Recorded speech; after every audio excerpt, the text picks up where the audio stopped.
Tales of Romance. I'm Mardell, reading The Blue Castle by L. Montgomery.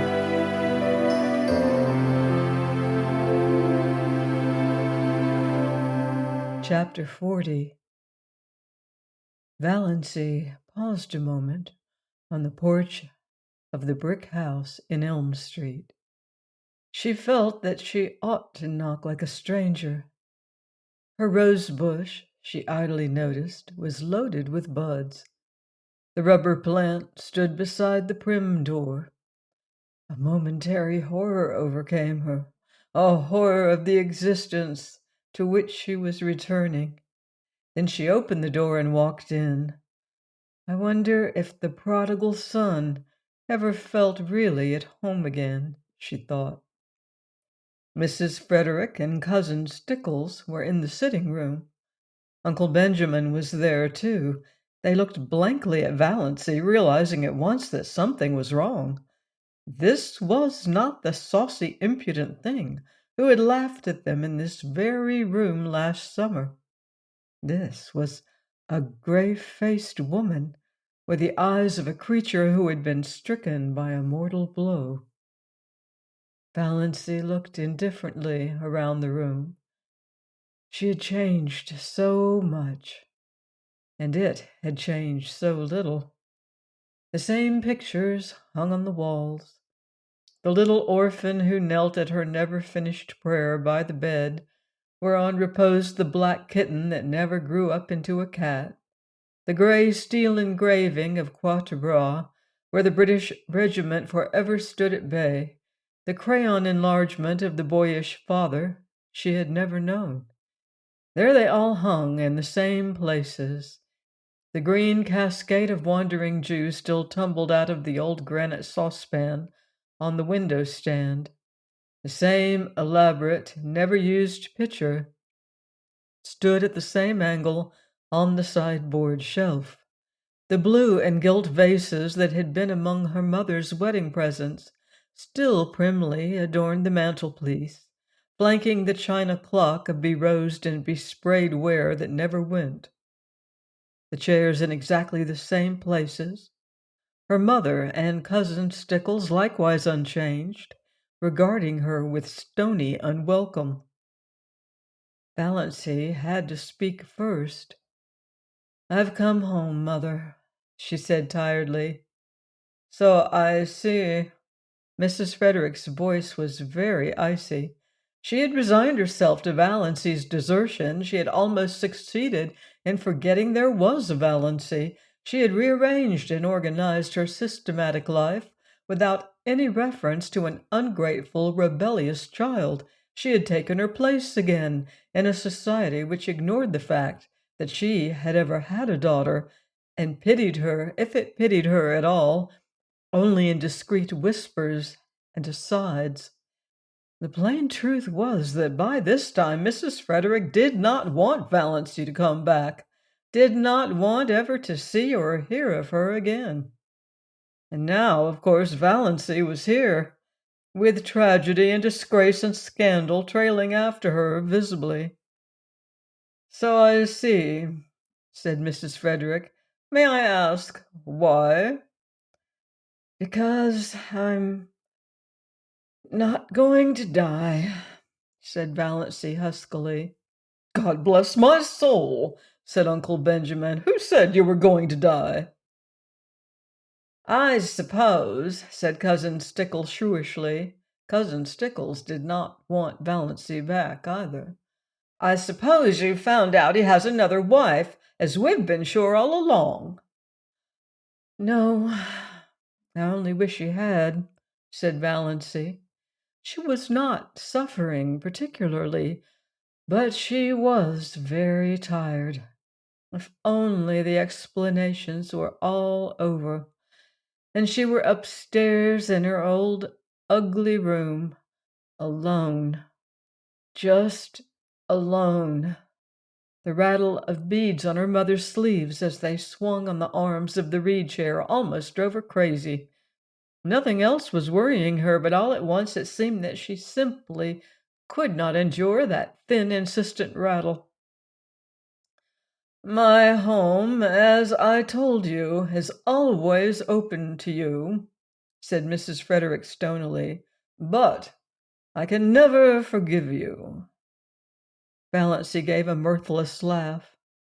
"I'd care very little for that if I could only forgive myself," she said. "Come, come," said Uncle Benjamin testily, but rather enjoying himself.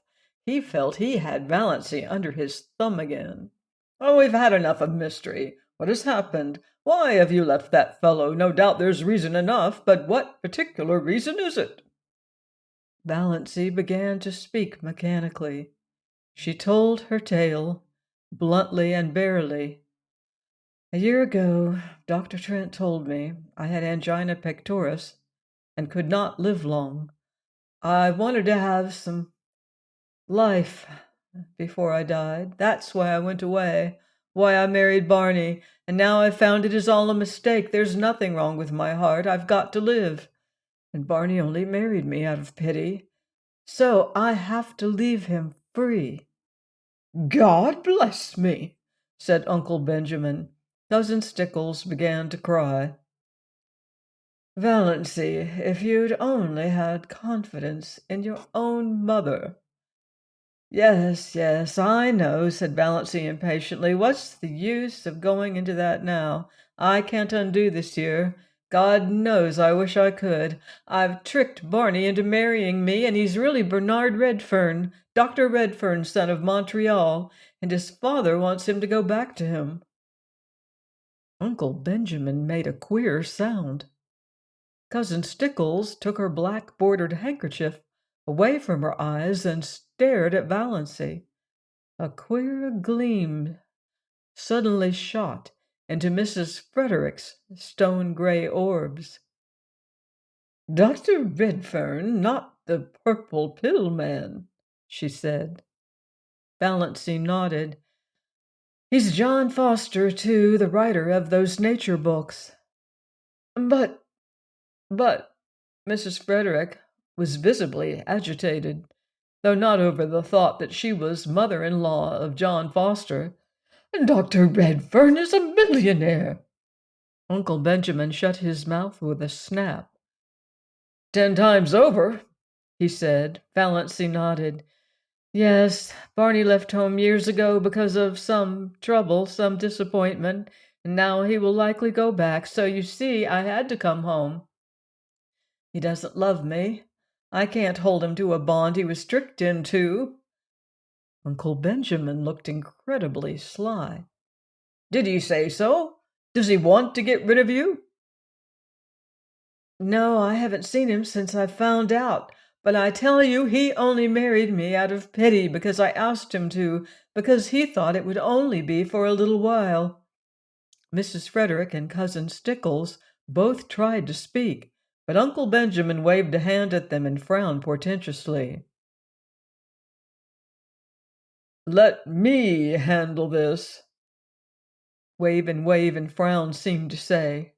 To Valancy, "Well, well, dear, we'll talk it over later. You see, we don't quite understand everything yet. As Cousin Stickles says, you should have confided in us before. Later on, I dare say we can find a way out of this."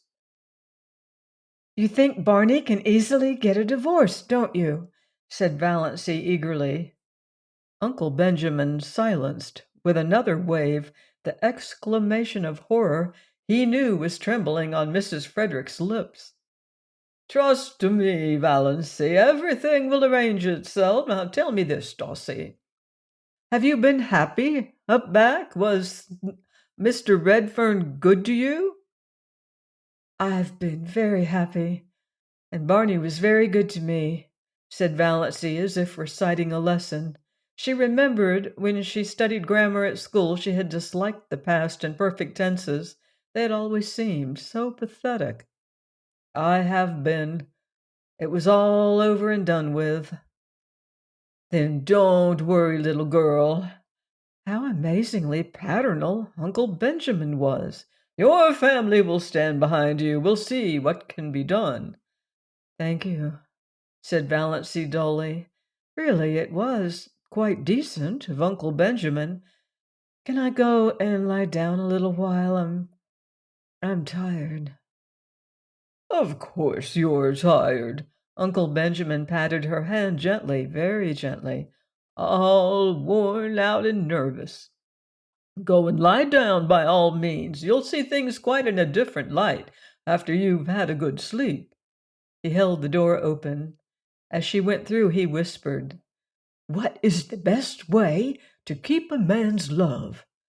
Valancy smiled wanly, but she had come back to the old life, the old shackles. What? She asked as meekly as of yore. Not to return it, said Uncle Benjamin with a chuckle. He shut the door and rubbed his hands, nodded and smiled mysteriously round the room. Poor little dolls, he said pathetically. Do you really suppose that Snaith can actually be Dr. Redfern's son? Gasped Mrs. Frederick. I see no reason for doubting it. She says Dr. Redfern has been there. Why, the man is rich as a wedding cake. Amelia, I've always believed there was more in Doss than most people thought. You kept her down too much, repressed her. She never had a chance to show what was in her.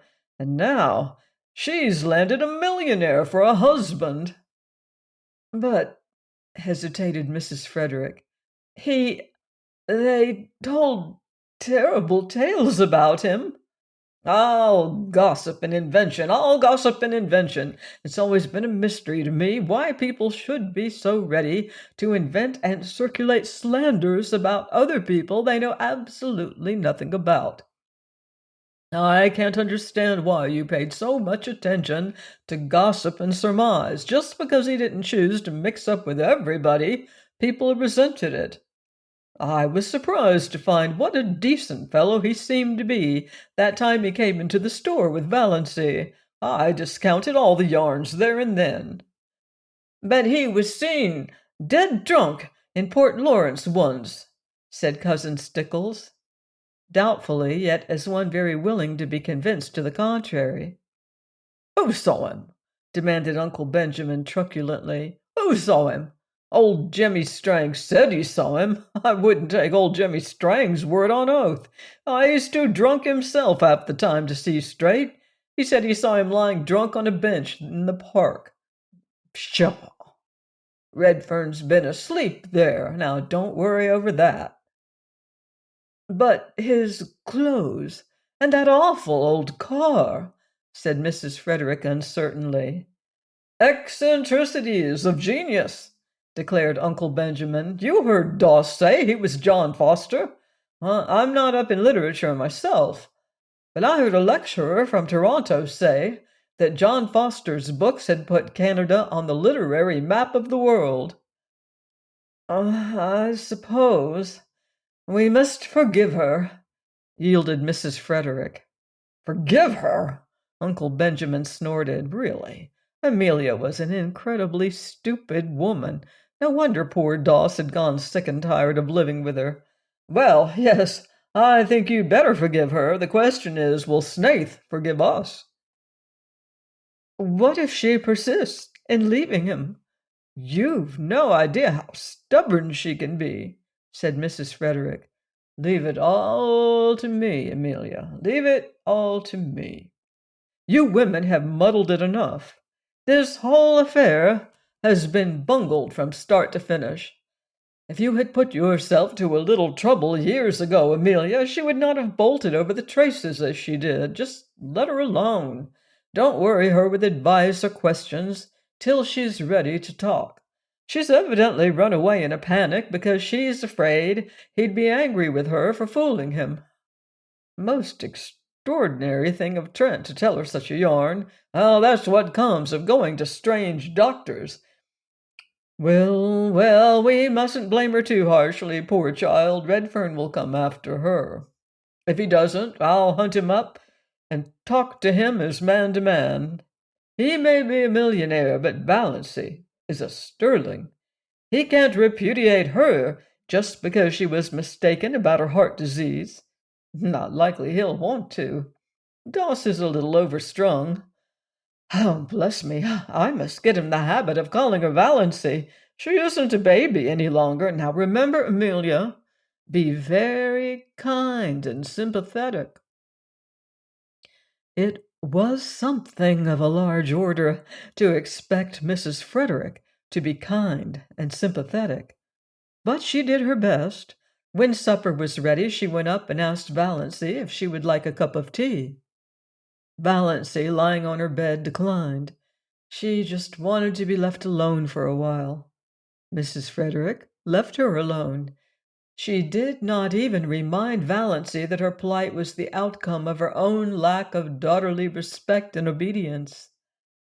One could not exactly say things like that to the daughter-in-law of a millionaire.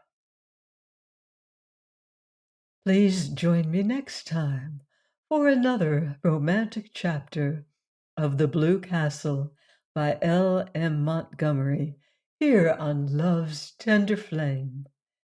Until then, love deeply and live beautifully.